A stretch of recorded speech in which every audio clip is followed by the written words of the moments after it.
tonight. Before we begin, tonight we remember Congressman Gerry Connolly, a dedicated public servant whose unwavering commitment to his community and the country left an indelible mark. For over 4 decades, Gerry championed smart governance, bipartisanship, and compassion in politics. His legacy lives on in every life he touched and every case he fought for. He will be deeply missed. Now, I want to recognize our special guests that are in attendance tonight. Former Virginia State Delegate Ken Plum, Supervisor Walter Alcorn. I don't know if I saw our Sully District Planning Commissioner, Evelyn Spain, if she's here. No. Vienna Town Councilman Chuck Anderson. And Delegate Karen Keys-Gamarra. Thank you. If I've missed anyone else, I sincerely apologize, but I didn't get your name in advance. So, we also appreciate the media present who are covering this event, especially our local ABC affiliate, WJLA, who is live streaming this program. I want to thank all of our attendees for your interest in this evening's program and for your community involvement.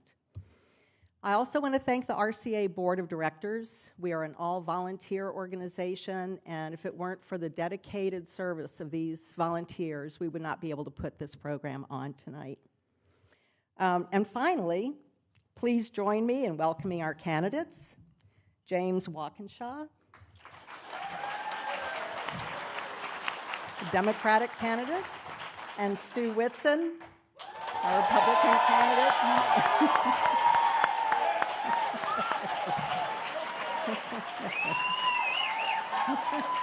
You've got quite the entourage here. I have 5 kids. So they can make a lot of noise. That's great. So tonight's program is going to begin with a 3-minute opening statement from each candidate, followed by a Q&A session. If you picked up an index card and pencil, please finish writing your question and pass it to the outside aisle, so either that side or that side, for collection by one of our volunteers. I will read as many of your questions as time permits, sometimes combining questions when they have a common theme. Questions directed at no specific candidate will be answered in the following manner. I will ask the first candidate if he would like to respond. Each candidate who chooses to respond will be given up to 2 minutes. Subsequent questions will be answered first by a different candidate on a rotating basis. Questions directed at a specific candidate will be answered as such.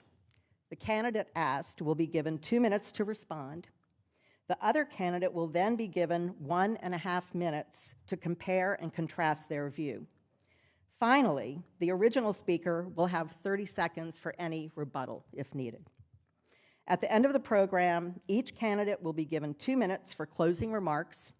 In the interest of time, we ask that you hold your applause until the end of the program. Mr. Walkenshaw will speak first based on a random drawing we did earlier, so let's begin. Well, thank you, Lynn, and thank you to the Reston Citizens Association and the Reston Community Center, the incredible staff here for hosting us. Stuart, thank you for stepping up to run and for being here this evening. My name is James Walkenshaw. I'm a lifelong Northern Virginian. I'm a father, I'm a husband, I'm a member of the Fairfax County Board of Supervisors. I spent 11 years as the Chief of Staff to our late Congressman Gerry Connolly, and I've spent 5 years on the Board of Supervisors. And throughout my career, my goal has been to make Fairfax an even better place to live, work, and raise a family. And I've delivered results.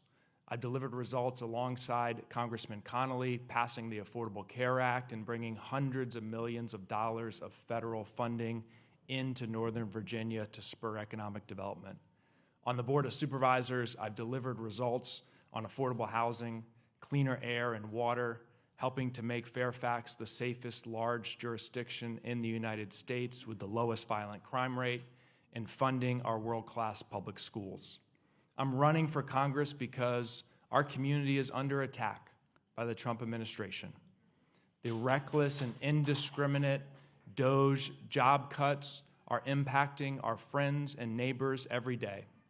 On my way in, I met yet another federal worker, a dedicated public servant who lost their job because of these reckless cuts. And our community needs a member of Congress committed to fighting anyone who attacks our community, and someone with a record of delivering results. And my opponent, Mr. Witson, is an architect of DOGE. He has said he wants to make DOGE permanent. He said he's running for Congress to be Trump's ally. And he said recently he agrees with Trump on everything. He can't think of anything on which he disagrees with Trump. So the question before us in the 11th District is, do we want someone representing us who will fight for our community, our residents, and our small businesses, or someone who views the job as being Trump's ally? Someone who wants to stand up to DOGE and rebuild a federal government that works for all, or someone who wants to double down on DOGE? In Congress, I will fight to make Northern Virginia and this country more affordable for all Americans, with lower health care costs and lower prescription drug costs, making it more affordable to buy a home, send your kid to college, invest in clean, cheap, renewable energy to bring down utility and electricity costs. Thank you all so much for being here tonight. I ask for your vote on September 9th.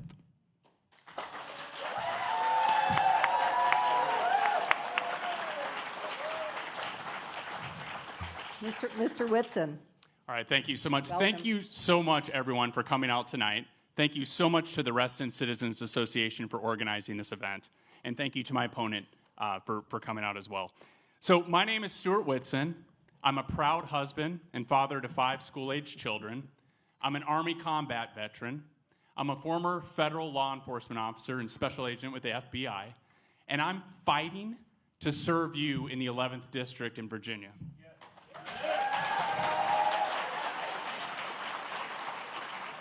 And so I didn't grow up in the political world. I wasn't handed an office or handed a path to power. Instead, I was taught to work hard and that God, family, and country should come first. And that's why I joined the Army and why I was ready to answer the call when the country needed me. I led over 300 combat missions overseas, including a mission that led to the successful rescue of a hostage. When I came home, I went to law school. And then I joined the FBI, where I put my life on the line again to serve our country and keep the American people safe. And for the last 4.5 years, I've been on the Hill fighting in the trenches to advance conservative policies to improve the lives of all the people in our district. None of these jobs was an easy path, but I chose them because they were the most impactful way that I could serve my community. And at the end of the day, our country is worth fighting for, and I'm a fighter, and so I want to fight for our country. And with the support of my wife and the support of our kids, I'm stepping up to serve our community because guess what? We can do better, and you deserve better. Families are frustrated, and rightfully so. Parents are ignored and sidelined. More and more of our money is being stolen by a never-ending wave of taxes pushed forward by politicians like my opponent. And people don't feel safe in their own community. That is unacceptable. My opponent claims he's fighting for us for over a decade. More and more. But here's the deal. Instead of offering solutions, all he offers are distractions, promises to fight against something rather than to fight for us. Let me tell you what I'll fight for. So I'll fight for safer streets and communities. I'll fight to restore excellence in education, empower parents, and make sure our schools put learning ahead of politics. I will fight to protect our girls and keep boys out of their sports and boys out of their private spaces. And I will fight to lower the cost of living, to cut wasteful spending, and bring fiscal sanity back to Washington. At the end of the day, this is what our campaign is about. It is about service before self. It is about standing up for what's right and fighting for that, even if it's hard. I've been a fighter my whole life. I'm not going to stop now. My name is Stuart Witson. Please vote for me, and let's get this restore common sense back to the Okay, everybody.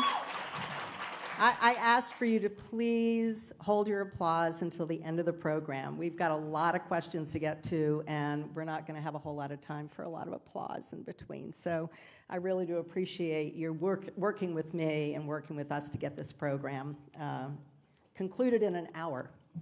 I am going to start with the first question, and that question, since Mr. Walkenshaw was able to speak first, the first question will go to Mr. Witson. Across the country, we are seeing the effects of climate change, from deadly floods to record heat and increasingly unusual natural disasters. How would you lead Congress to confront the climate crisis, protect our communities, and invest in a clean energy future for Fairfax families? Thank you for that question. So obviously energy is extremely important, not just for the climate, but also for economic reasons. Every single thing we do, every single thing we see around us, the clothes we're wearing, the building we're in, energy drives the cost of all that. And so that is important, but it's also important for climate reasons. But here's the deal with climate. We have to be rational. We can't get so fixated, and this goes for all issues, not just climate issues, but we cannot get so fixated on one issue, climate, that we forget about the economy or we forget about national security. And so in a nutshell, my policy for energy is an all-the-above approach, right? We need as much energy as we can, but we need energy at a low cost. I think one of the waves of the future is nuclear energy. They've modernized that. They've made it safer. I think that's a great compromise that both sides of the aisle could agree on, where it's clean. It satisfies people that want clean energy, and it also satisfies people that want cheaper more energy. So that would be my solution. Thank you. Mr. Walkenshaw? So I'm proud of my work on the Board of Supervisors, where as chair of our environmental committee, I have led our efforts to make Fairfax County a carbon neutral county by 2050. And we do that by investing in renewable energy and retrofitting our buildings. And actually, we've saved taxpayers millions of dollars every year. Latest calculation is we're saving $8 million a year because of our investments in clean energy and making our buildings more efficient. Look, the best thing we can do to address the climate crisis at the federal level is repeal the reconciliation bill that recently passed, Trump's so-called big, beautiful bill, because that bill slashes investments in cheap, clean, renewable energy. And we know now that 95% of the new energy production projects taking place in this country are renewable energy, because the market knows that it's cheaper, cleaner, and better. Unfortunately, Washington hasn't gotten the message. And the reconciliation bill will drive up electricity costs for the average Virginia household by $420 a year because it slashes those investments. So we'll pay more, our air will be dirtier, and our water will be dirtier. I don't think that's the right approach. Thank you. I'm sorry, that was not directed at any specific candidate, so there's no rebuttal. Sorry. That's okay. Thank you. So our second question this evening goes to Mr. Walkenshaw. Do you support lawful ICE actions in removing people here illegally, especially those with a criminal record? So Fairfax County is the safest large jurisdiction in the United States of America, and that's not what I say. That's what the International Association of the Chiefs of Police say, and the data that they collect. They collect the violent crime data on every jurisdiction, and we have the lowest. And we do that because we focus on community policing, and we focus on partnering with everyone in our community, including immigrant communities, and we invest in our police department. Federal immigration enforcement should focus on the small number of people who are here and are undocumented and are committing violent crimes. It should not be focused on rounding up law-abiding members of our community who are here, who are part of our community, and are working hard. And the Trump administration has taken their eye off the ball. We just learned last week that 60% of those detained by ICE in our region have not been arrested or charged with any crime. They're just rounding people up to scare them. It doesn't make our community safer, and it is not the right approach for our country.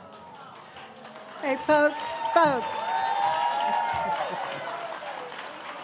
please, let's hold the applause until the end of the program. I really do appreciate your cooperation. Mr. Witson. So real quick, before I answer that, one of the comments he made is that he's focused right now on investing in our police department. And I find that laughable because this is the guy that voted to give himself a $30,000 pay raise at a time when crime was on the rise in Fairfax County and we were short 200 law enforcement officers. And so now he's up here claiming that he's focused on investing in our police department. I think that's just a joke. So going back to that question, yes, this is a serious problem. For 4 years, we had a wide open border. And as a former FBI special agent, so obviously I did national security matters. I worked Iranian-based threats. I worked the first ISIS claimed attack on the U.S. homeland. I was the lead investigator. So I know the danger from there. But I was also a SWAT team operator in the FBI along the southern border in Arizona. So I have seen firsthand the violence these guys have. The MS-13 are not guys armed with handguns. They have AK-47s. They are violent. They are almost no different than ISIS and how violent they can be to their enemies. And so what the Biden administration did is they opened up the border and they just allowed all those people to flood into our community. This is CBP's own numbers during the Biden administration. 1.7 million known gotaways. What is a gotaway? That means law enforcement officers are engaging with people. They see people illegally crossing the border, but they don't have the manpower to stop what they're doing and go take them. So there's 1.7 million of those folks, and that's numbers from the Biden administration. And so that was unacceptable. And so what happened? My opponent promoted a sanctuary policy forbidding federal employees to stop that. And so that he has brought that crime to our neighborhood, and we have to stop it. Thank you. Okay, the third question goes to Mr. Witson. How do you see the federal government's role in education? So the federal government's role in education is to make sure that communities that don't have the funding they need get the funding they need, because there is some basic requirements where we want to make sure that people have an opportunity. And I think of Native American reservations and things like that. There's a point where the federal government needs to step in. But if we look back on history and we look at the creation of the Department of Education, it was something that was created by Jimmy Carter in 1970. What happened with our test scores after the creation of the Department of Ed? They started going down, right? It was a failed experiment. And so what's happened is to try to fix that experiment, the federal government dumped more and more money into the Department of Education, into federal education funding. And what happened? The same results. And so one thing I want to do in Congress is let's flip that on the head. Instead of taking money from the federal government and giving it to federal departments like the Federal Department of Education, or giving it directly to schools, why don't we give it directly to parents? Let's give parents the money and let them decide where they want to go to school. And so here's the deal.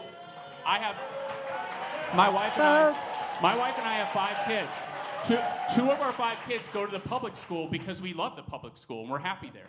And so we choose that. But 3 of them go to a private school. And I think every family in America should have that choice to find the right space for their children to learn. And so that's what I would do, is I would take the Department of Education closing down. We can take those resources and give them directly to families and kids. Thank you, Mr. Witson. Mr. Walkenshaw. So this is another clear distinction between me and my opponent. And Stuart, it's not just Native American schools that are funded via the Department of Education. Title I schools right here in Fairfax County receive vital funding via the Department of Education. All of that is at risk when people like Donald Trump and Stuart Witson want to dismantle the Department of Education. The Department of Education also plays a critical role in funding and conducting cutting-edge research that local school districts can choose to adopt or not to help make sure every child can learn. But I want to just go a minute on the voucher scheme that Stuart just referenced. Look, this has been tried in several states. And when vouchers are implemented, what happens is wealthy families get their private school tuition paid. That's what happens. Wealthy families who already have their kids in private school get taxpayer dollars to do it. And look, I have no problem with folks sending their kids to private schools. but private schools should not get taxpayer dollars unless they're accountable to the taxpayers and unless they agree to accept every child. Because private schools do not accept every child. They often do not accept children with significant special needs. They often do not accept all children that come from high poverty households. And we cannot give taxpayer dollars without accountability, and if they won't accept all kids. Thank you. The fourth question will go to Mr. Walkenshaw. The humanitarian crisis in Gaza is top of mind for many. As a member of Congress, you will confront difficult foreign policy questions such as what should United States policy be with respect to the Middle East, especially the ongoing conflict between Israel and Hamas in Gaza. What course of action would you advocate for to resolve this issue? So this issue is another broken promise from Donald Trump. He promised he would lower prices, and prices are going up. He promised world peace, and we're not seeing world peace in Gaza or elsewhere. And this is a very significant challenge. And let me just say right now, the images coming from Gaza today are unacceptable. The humanitarian crisis is absolutely unacceptable. We need a ceasefire in Gaza yesterday. And Donald Trump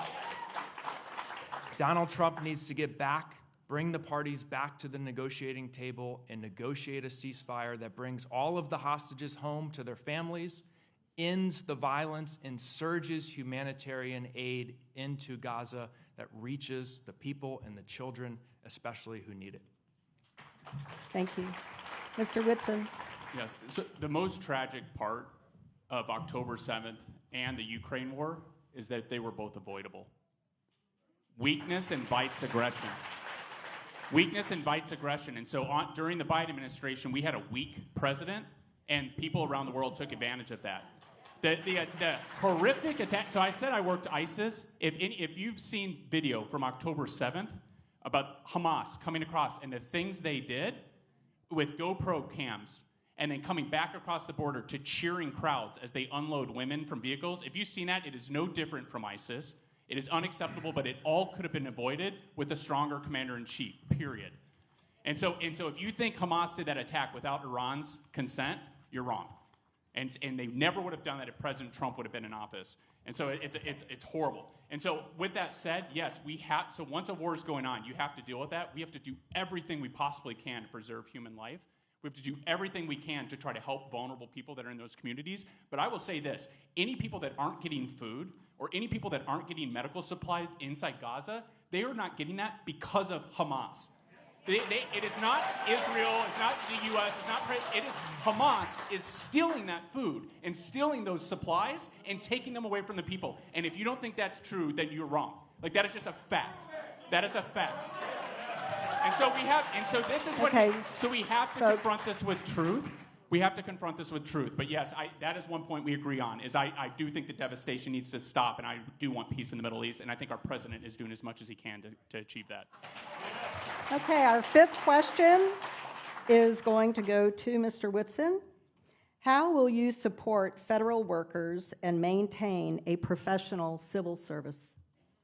So, as I mentioned at the beginning, I spent a decade as a federal employee. So I'm someone that knows full well, how important the work is they do. I know that 99% of the federal employees that serve our country are great, wonderful, hardworking Americans who love our country and literally devote their life to making it better. I also know that when a federal employee loses their job, it's not just that person, it's their family that's losing their job. And so layoffs are horrible and they're sad. And so the key is, where do we go from here? What's the path forward? How do we help people? And so my big thing with federal workers, and my message to them is this: look, I'm one of you. I want to help you. If you're someone that was in the government and you felt like you were pushed out and you're a good employee and you want to come back in, I want to do everything in my power to help find you a home back in the federal government. But you know what else I want to do that's even more important? I want to find you other economic opportunities. We have veterans. We have CIA. We have FBI. We have everything. These people have decades of experience that cannot be replicated in any classroom. They can bring that wealth of experience to the private sector. launch a second career, do even bigger things for their country, but have a new and incredible life. And so whatever boat they fit in, I want to help them and help them get there. Thank you. Mr. Walkenshaw. Well, Stuart, if you want to help the federal employees who have lost their job or those thousands who are about to lose their job, you could stop advocating to make DOGE permanent. You could denounce DOGE. And you could commit to co-sponsoring legislation like the Delete DOGE Act, as I have, to put an end to this chaos. Our friends and neighbors are being recklessly fired. And it's not the low performers. There's no distinction being made between high and low performers by DOGE and the Trump administration. They are indiscriminately firing the very people you say you have sympathy for. And you could do something. You could start to denounce it. But you won't do that. Because first and foremost, you are Donald Trump's ally. And I'm not running to be anyone's ally in Washington. I'm running to be the ally of the 11th Congressional District and to fight for our community. And I will fight DOGE. I will fight the reckless job cuts that are impacting not just our federal employees, by the way, but also our small businesses. Because every day I talk to small businesses who have had their contracts frozen or canceled with no rationale and no explanation. And a lot of them are veterans who run those small businesses. And you could denounce that as well, but you won't do that because your priority is to be Donald Trump's ally. Thank you, Mr. Walkenshaw. Our sixth question will go to Mr. Walkenshaw. What are your recommendations for future generations and young people now to be able to afford housing in Congressional District 11 in the future? How will you help? So I'm very proud of my record on affordable housing. When I was elected to the Board of Supervisors in 2019, I looked at the massive, usually vacant parking lot in front of the government center and said that is a waste of space.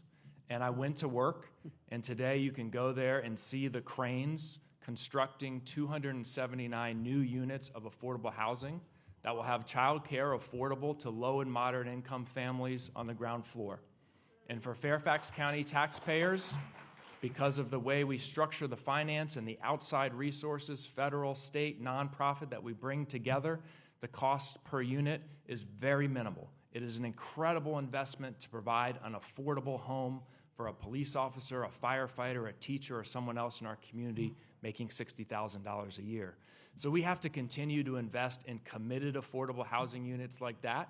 I'm also a believer in supply and demand, and if you want to put downward pressure on housing prices, you have to increase the supply of housing. And I'm proud of my record on the Board of Supervisors advocating to remove bureaucratic red tape and barriers that prevent people from buying new homes and constructing new homes in Fairfax County. At the federal level, we need to improve the low-income housing tax credit. We need to increase funding for the Affordable Housing Trust Fund.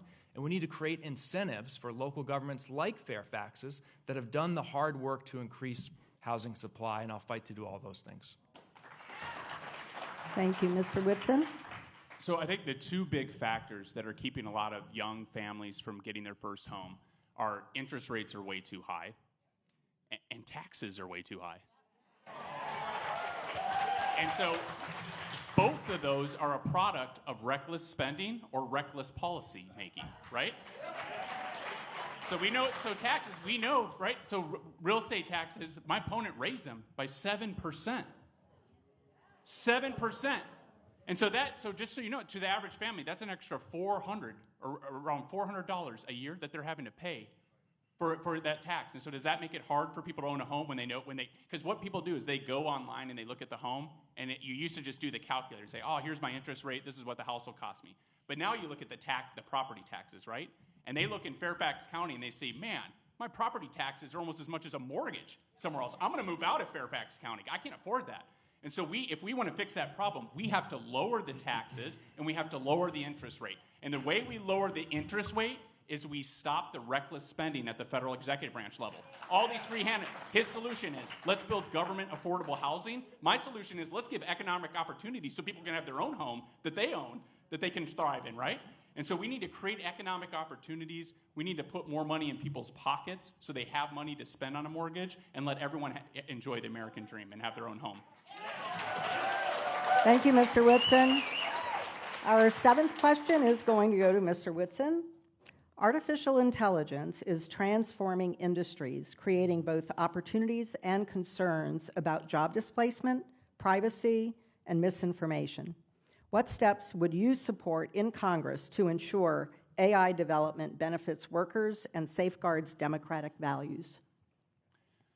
Yeah, I think this is something that this would be a good topic for a commission, to have people that are experts that can come in and talk about some of the dangers with AI. And so I'll say this, one of the jobs I did in the FBI is I led a technology unit that the focus was exploiting electronic communications. And I came into the unit, and a lot of the work was being done manually. So there's all these different databases that you had to search. And so they had just armies of people, and each person would be searching a different database.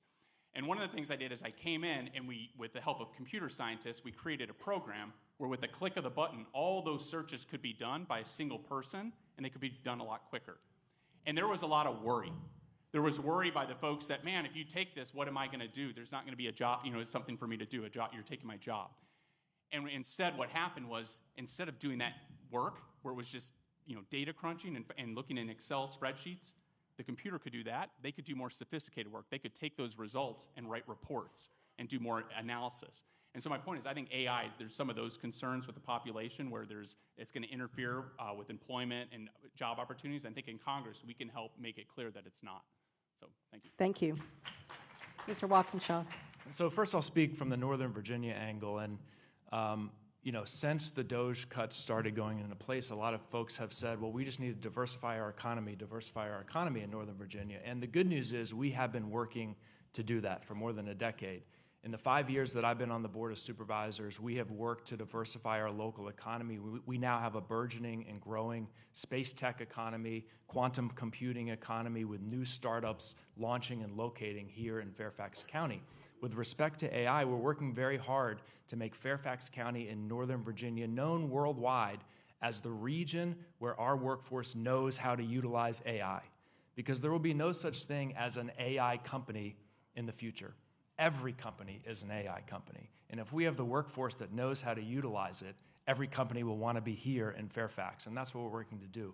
With respect to national policy, we have two competing challenges. One, China is racing to beat us in terms of AI development. And from a national security and economic security perspective, we cannot let that happen. I agree with the Trump administration on that. But we also have to make sure there are responsible safeguards in place to protect people's privacy, to protect copyright rights, and ensure that AI isn't misused here in the United States or globally. So the challenge is balancing those two competing demands. And there was a task force. The Biden administration had a task force that released, I think, some good recommendations in terms of the safeguards. The Trump administration just this week released a new report with, I think, some good recommendations on ensuring China doesn't outpace us. I think we can take from both. Thank you. Our eighth question.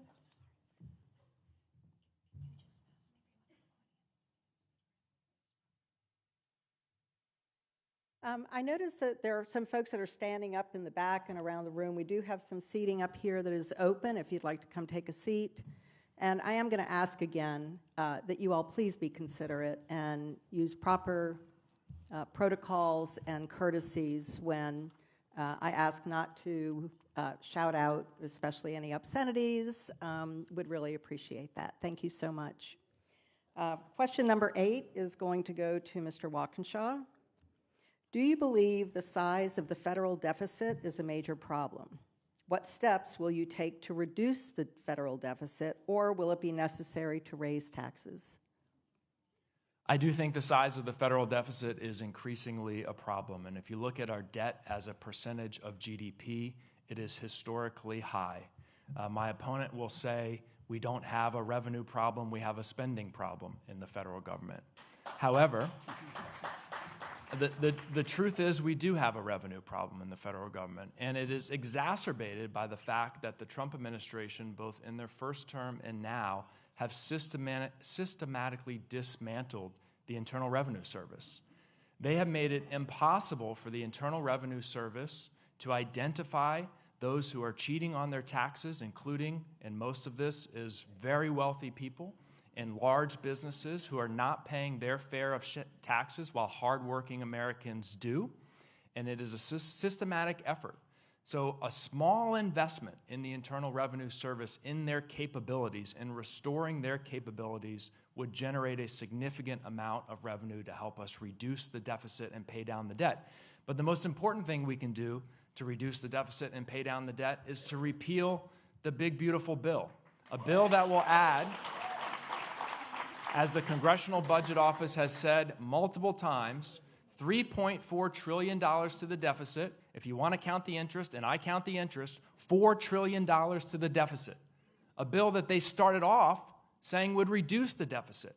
And if you're a conservative who's angry about the deficit and the debt, you should be outraged about this bill because it is going to explode the deficit and debt. And the elements of the bill that reduce spending, Republicans in Congress are already saying when election time comes around, they'll repeal those. They're trying to pull the wool over your eyes. This bill will move us toward bankrupting this country. It needs to be repealed. Thank you. Mr. Witson? So just a quick word. So the CBO math, here's why it's broken, all right? So what they do is they operate under an assumption that the Trump tax cuts were going to end. And so when they just extended the Trump tax cuts, they counted that as a whole new cost on top. And you and I know that's not a whole new cost. And so it's swamp math, basically. But with that said, with the and the CBO is anything but nonpartisan. But so let's talk the deficit. So yes, the deficit's a big problem. How do you fix it? Two ways. One, you have to rein in reckless spending. And number two, you have to promote growth. And how do you promote growth? You reduce taxes. So my opponent thinks the only way he's going to raise revenue is he's going to increase taxes on you. But the truth is, if you reduce taxes and you put that money back into the pockets of consumers, that creates growth and new jobs and other things. And so it actually, revenue comes up because more jobs are created, more people are in the workforce, and they're paying taxes. And so revenue does rise as a natural result of that. But it helps in a myriad of other ways. But the other thing you have to stop is the reckless spending.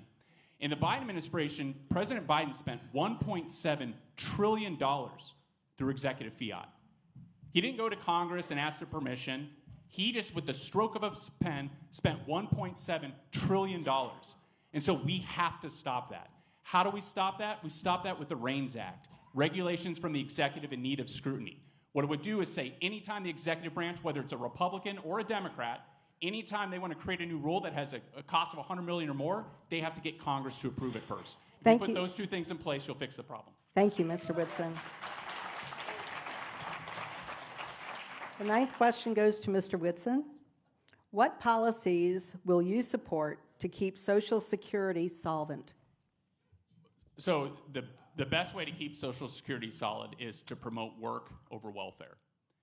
And so right now we have millions of able-bodied adults, so not disabled, and I'm talking about senior citizens, not pregnant women, not children in poverty. I'm saying able-bodied adults that are sitting on the sideline and not engaging in the workforce. I had breakfast this morning with Governor Youngkin, and he told me right now there are 250,000 open jobs in Virginia. And so there are jobs to be had, but we have people sitting on the sideline. And the reason they're sitting on the sideline is people like my opponent are pushing welfare onto healthy adults and creating dependency. But here's the deal. Work is actually good. Work is about so much more than just putting money in your pocket. Work gives self-respect. Work brings dignity. Again, everything we see in this room, the clothes you're wearing, the building we're in, is all the result of work. And so when people are denied that, you're taking something away from them that hurts them far more than economically. You're hurting them and you're hurting their kids. And so the reckless policies of the left is they're pushing welfare onto people that don't need it. And at the same time, they're putting these programs at risk for the truly vulnerable that they're designed for. And so when you have a finite amount of resources, if you're not giving it to the elderly, the disabled, and you're instead spreading it across to able-bodied adults that are sitting on the couch playing video games, that's a big problem and it needs to stop. Thank you, Mr. Walkenshaw. Folks? Stuart, I recommend you talk to some of the thousands of federal employees who are out of work and ask them if they're sitting on the sidelines or playing video games. That is an outrageous thing to say in a community that is suffering from job loss right now. The question was about Social Security, and I don't know if you meant to say that it's senior citizens who are sitting at home playing video games, but you didn't answer the question about Social Security. Look, Social Security solvency is a challenging problem, but it's a math problem. Right now, the tax on Social Security is capped, and a billionaire pays the exact same dollar amount as a two-income family living right here in Fairfax County. And I think a billionaire or a decamillionaire like Glenn Youngkin, who you had lunch with, could afford to pay a little bit more to ensure that Social Security is solvent for generations to come. The other thing we can do, and this is about work, we all know that the hardest working folks in our community are immigrants. And the best way to ensure the solvency of Social Security is to welcome immigrants who want to come here and work and are younger than the average American population and pay into Social Security. Rounding them up, scaring them, convincing them to self-deport is self-defeating when it comes to the solvency of Social Security. Thank you. Our 10th question will go to Mr. Walkenshaw. The United States has AI ambition that is causing an energy crunch. How will we increase energy without raising costs on residents? Well, we've spent some time talking about this already. Look, the Inflation Reduction Act that President Biden led in passing made historic investments in clean energy. And look, I think an all of the above approach to energy works, but the market is choosing clean and renewable energy.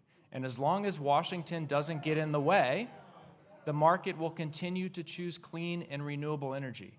The last thing we should be doing right now, as we know our energy needs are increasing because of AI and data centers, which most studies demonstrate will be about a quarter of the increased energy we need.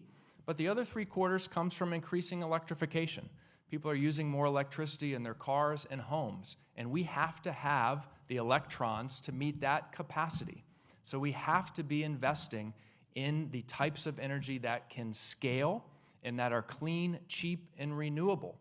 And we also have to improve permitting so that we can distribute that electricity across the country where it needs to get. This is the most challenging infrastructure issue that we face as a nation. And I'm an optimist about this. You know, the United States of America has done some incredible things in our history. We have come together to meet incredible challenges. This is one of our next great challenges. And it shouldn't be a Republican or a Democratic challenge. We should all embrace the promise of cheap, clean, renewable energy that can lead to cleaner air, cleaner water, lower utility bills and electric bills, and meet our energy needs so we can continue to thrive economically. Thank you. Mr. Witson? And we did, answer this a little earlier, but I think the key is improved nuclear facilities. I think a lot of the other clean sources of energy, whether it's solar or wind power, have shown that they're unreliable, that they take up massive amounts of land, and so that's a prime example of where we can't let emotion get in the way where we design these policies. We do need to be smart about it, and I think these small new reactors on the nuclear side can be placed around the state in places where the communities approve, and it can provide reliable sources of energy to help fund AI. So, thank you. Our 11th question is going to go to Mr. Witson. What would be the first piece of legislation that you would initiate once in office? So the first piece would be the regulations from the Executive in Need of Scrutiny Act, which I said would obviously require congressional pre-approval before the executive branch, whether it's a Republican or a Democrat, could spend $100 million or more on a new rule or regulation. So that's the first piece. But since I already gave that, I'll give you the second one. So the second one would be use or lose. So right now, if you're anyone who's been in a federal executive branch agency or in the military, you know when you get to the end of a fiscal year, there's this policy called use or lose. You have to spend everything that you haven't spent, otherwise you're worried you won't get the same amount from Congress for the next year. And so all these agencies across our federal government are just buying junk and spending money to try to get it out the door so they can satisfy that. That's broken. That is broken. That is insane. Instead, federal agencies that are able to accomplish the mission by spending less than what Congress allocated, they should be rewarded, right? And that money should go back in the pockets of the taxpayers. And so just that little change, if we change that way of thinking across the government, do you realize how much that would save? I mean, it's incredible. And what could we do with all the great things we could do? So that would be those are the two I do. Thank you. Thank you. Mr. Walkenshaw. I will introduce legislation to defund DOJ and legislation to restore the civil service protections that federal workers need. And look, we have a 100+ year history in this nation of a nonpartisan civil service that has served us very well. We had a spoils system in this nation for a long time, and I think one of the lies of DOJ that needs to be revealed, DOJ is not saving taxpayer dollars, and DOJ is not about saving taxpayer dollars. DOJ is about creating a federal government that is beholden to the whims of Donald Trump. They are requiring applicants for federal jobs to write Dear Donald essays about how wonderful Donald Trump is. The goal is to make sure that everyone who works for the federal government is like Mr. Witson, an ally of Donald Trump. And that's not what the federal government should be. The federal government exists to serve the American people, Democratic presidents, Republican presidents. So I will proudly introduce legislation to defund DOJ and to restore the civil service protections that federal employees need so we can have a nonpartisan civil service in this nation again. Thank you. Our 12th question is going to Mr. Walkenshaw. What does America First mean to you, and how does it influence your life and politics? Well, look, this might surprise some of you in this room. I am a nationalist.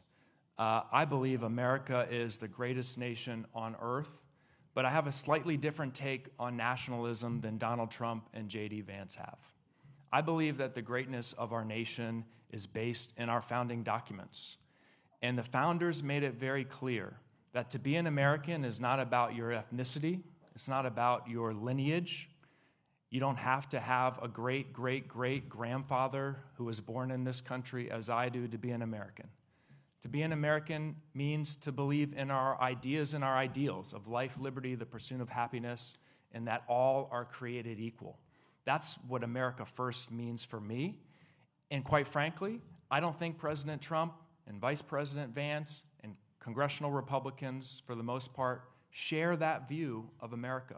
I think they believe in America that is based on whether you're an immigrant or you're not an immigrant. And America First for me will mean fighting for the America that our founders, that presidents historically have advocated for, welcoming immigrants from across the globe, whether it was John F. Kennedy, Ronald Reagan. We have to get back to fighting for that America. Thank you. Mr. Witson. Yeah, so I think in its most simplest terms, America First it's the idea of just putting America or whoever the people you represent before anyone else. And so it's basically a reminder we give ourselves, like anytime we're doing a new policy, anytime we're making a decision, anytime we're spending the taxpayers' money, anytime we're sending people away to war, that we stop for a second and just ask ourselves, is this in our best interest?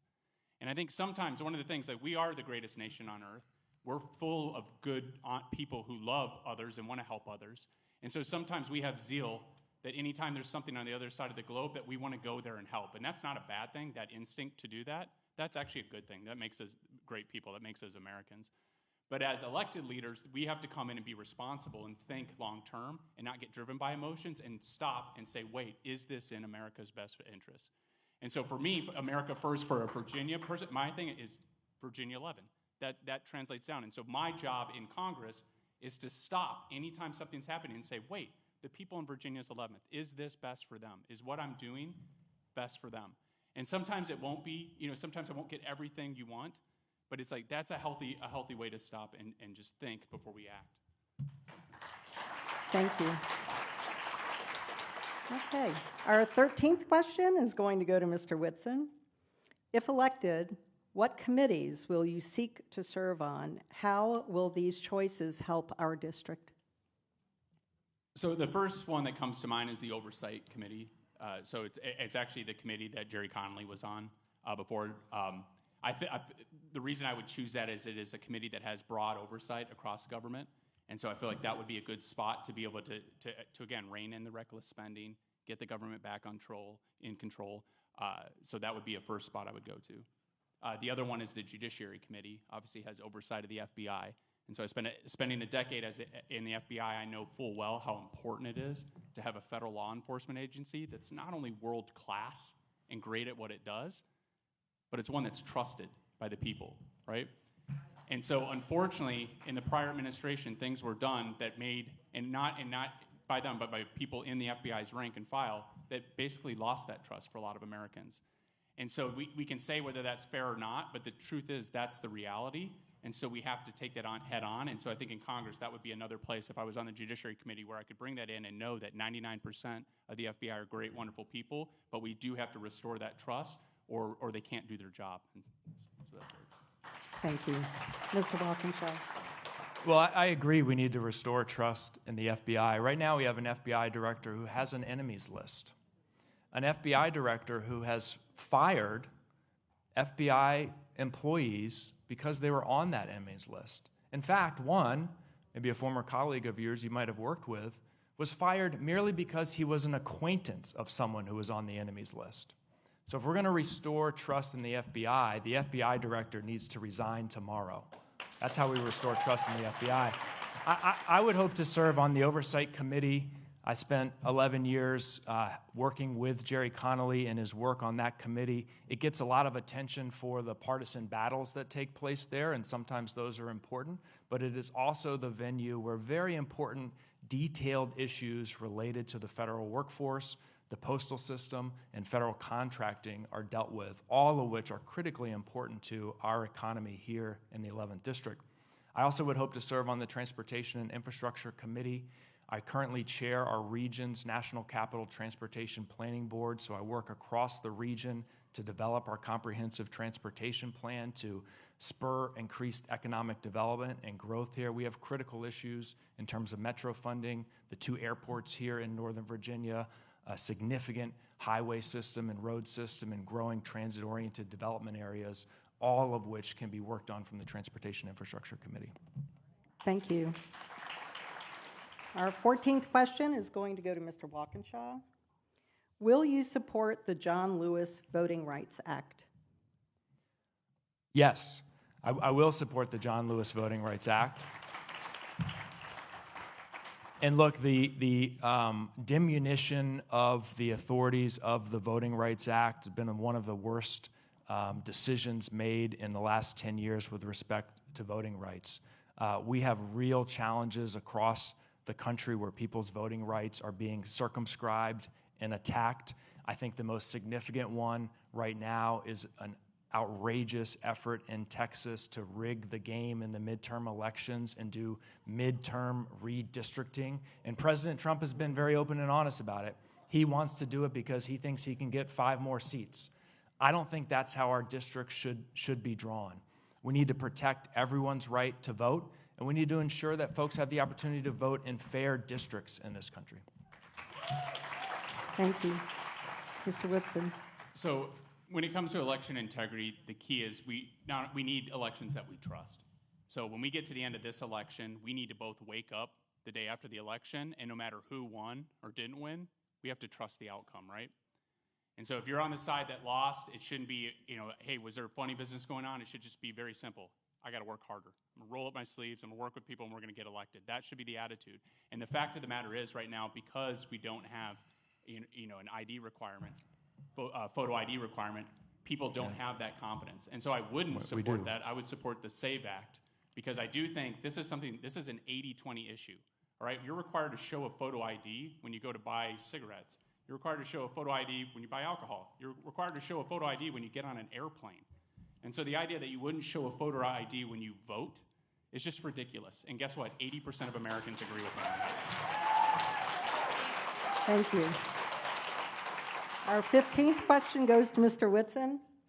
How do you feel about term limits?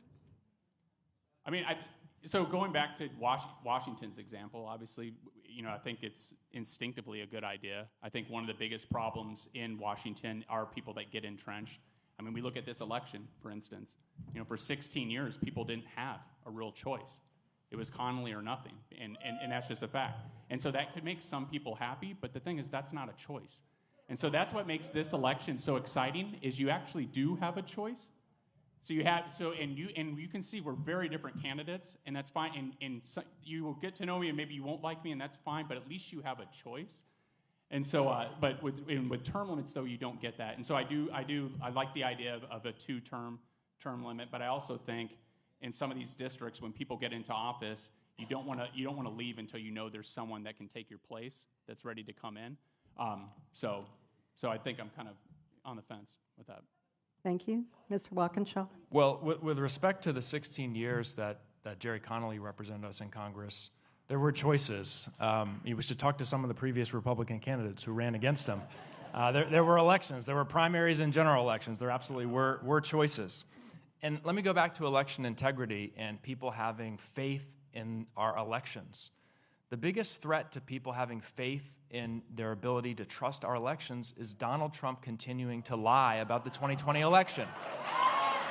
And if you don't trust our elections, it's because you believe Donald Trump's continued lies about our elections. I don't support term limits. I think the voters should have the opportunity to elect or re-elect their members of Congress every 2 years. I can also say, as somebody who spent 11 years working in Congress, if you had term limits in Congress, the most powerful people in Congress would be the lobbyists and the staff members who actually know what's going on. As a chief of staff for 11 years, I knew a lot more than a freshman member of Congress did. The lobbyists on whatever issue, whether you agree with their issue or not, are going to know a lot more about a member of Congress who's only been there for 2 or 4 years. So I think we let the voters decide, as we did throughout Gerry Connolly's career in Congress here in the 11th District.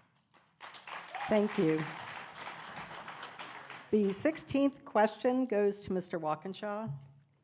What is your hope for everyone in this room, and where do you find your hope?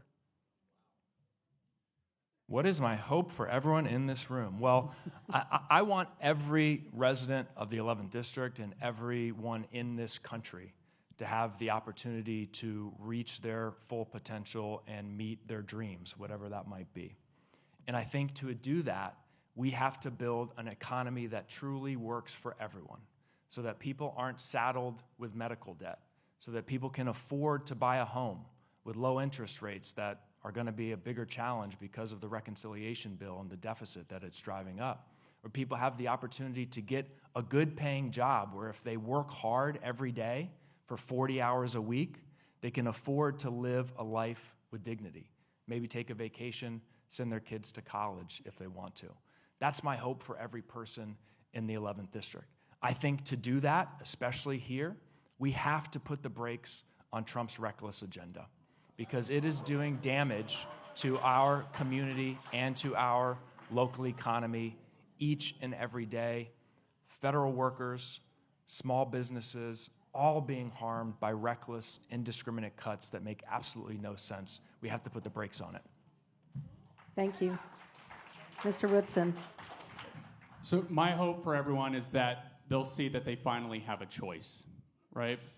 My hope is that people in our district will realize that, look, you have the voice, you have the ability to come forward and find someone that'll actually improve your life, someone that'll put people over politics. And I hope that all of us will start to do that, to think, like, let's not, instead of making the whole race about pretending you're going to be able to take on President Trump, let's make the race about how are we going to deliver results for the people in our district.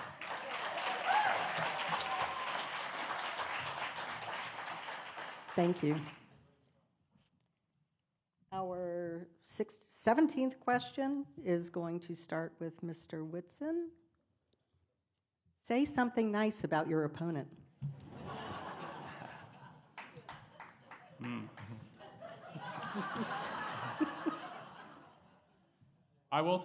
I'll say this. When we got here, before the cameras got on, I came up and introduced myself to him because I wanted to have a nice interaction, and he greeted me nicely and told me good luck tonight. And so I think at the end of the day, we are just people. We have very different ideas on what the best policies are for the people we serve, but we're both passionate. I don't think there can be any question from anyone, whether you're a Democrat or Republican, that I'm authentic, that everything I'm telling you, I believe. And you might agree with it or you might not. But I thought he was authentic, and I thought he greeted me nicely. So, Thank you, Mr. Whitson. Mr. Walkenshaw. I'm always surprised by that question, as if it's going to be a very hard question to answer. Stuart and I just met, but he clearly has an amazing family, and I'm sure is a wonderful father and husband. And we have very different views about the direction of our country and our district, but it's not hard for me to say something nice about him. Thank you. So we are nearing the end of our program. I would like to give you each 2 minutes for closing remarks, and we're going to start with Mr. Witson. all right, thank you. So I want to close tonight by asking you to look around. Look at what's happening in our district. Every year brings new, higher taxes. Countless women I've talked to on the campaign trail are scared to walk alone at night. Parents are worried about their kids being exposed to things in school that they're not ready for them to be exposed to. And nothing changes. Why? Because people like my opponent, who are in power, and they've been in power for years, aren't interested in fixing these problems. He's literally had years to do something about all these problems, and he hasn't. And now, in the middle of this short election, we're supposed to believe that he's suddenly going to fight for us, that he's going to deliver on all these promises. He said he's on, the Transportation Commission. How's that going right now? How's traffic? And so there's all these problems. Like, you have to deliver. You have to actually give results. And he's had years to do that, and he hasn't. I've spent my life in service, leading combat missions in the U.S. Army, stopping threats as a federal law enforcement officer. I didn't do those things because they were easy. I did them because I believed that fighting for them was the right thing to do, even though it was hard. I'm not here to play politics. I'm here to serve. I'm asking for your vote tonight so that I can fight for you, so that I can fight for our families, so that I can fight for your safety, so that I can fight for your freedom. This election is about more than just blue versus red or Democrat versus Republican. It's about service over self. It's about action over words. It's about people over politics. It's about restoring common sense. All right. For the first time in 16 long years, we do have a choice. And so I hope that you'll come away and you'll see the difference in the choice. So number one, I want to lower your taxes. He wants to raise your taxes. I want to protect our girls. He wants to allow boys to compete against girls and invade their private spaces. If he doesn't, let's let him do it. He can say that. I want to empower parents. He wants to limit parents' rights. I dedicated my life to serving our country. He voted to give himself a $30,000 pay raise when we were short 200 law enforcement officers. This is a very different two candidates. It's up to you to make the choice. Thank you, Mr. Witson. Mr. Walkenshaw. Well, I want to thank the RCA for hosting this forum. I want to thank the community center and the staff here for bringing us all together. Stuart, I want to thank you for being here and for stepping up to run. Look, I said when we started that this race is about a clear choice, and I think we've seen tonight a clear choice. I have a record of delivering results for Northern Virginia. As Gerry Connolly's chief of staff, I worked alongside him to deliver hundreds of millions of dollars in federal investments, including for transportation, that have made our economy stronger and more vibrant. On the Board of Supervisors, I've led to increase access to affordable housing. I've led to keep guns out of our libraries and rec centers where they do not belong. I've led to make our air and our water cleaner. I have delivered real results on the Board of Supervisors. And this race is about who will prioritize you in the 11th District. And my opponent has made it quite clear. He said throughout the campaign, his priority is to be Donald Trump's ally. He wants to double down on DOGE and the destruction it is causing for our federal workers and small businesses in this country. He agrees with Donald Trump on everything, as he has said. I'm running for Congress to fight for every single family in the 11th District, so your life can be more affordable. where if you or your spouse or your neighbor is a federal worker, you no longer have to live with the threat of having your job cut any given day or have your service denigrated. And I'm going to Washington to deliver results for our community, as I have throughout my career, to make it easier to purchase a home, to make it easier to send your kids to college, to make our community even more vibrant than it is today. So thank you all so much for being here today. I appreciate all of you who came out. I ask for your vote on September 9th. Thank you. Thank you. Thank you. So on behalf of Reston Citizens Association, I want to thank both of these candidates for their commitment to our community and their desire to represent us in Washington. And I want to thank you all for coming and, again, showing your community involvement and your interest in the outcome of this election. Thank you again. I think the media has some interviews that they've set up with the candidates, but please stick around if you would like to speak with the candidates individually. Please do so. But again, thank you so much for coming. Really appreciate it. Thank you.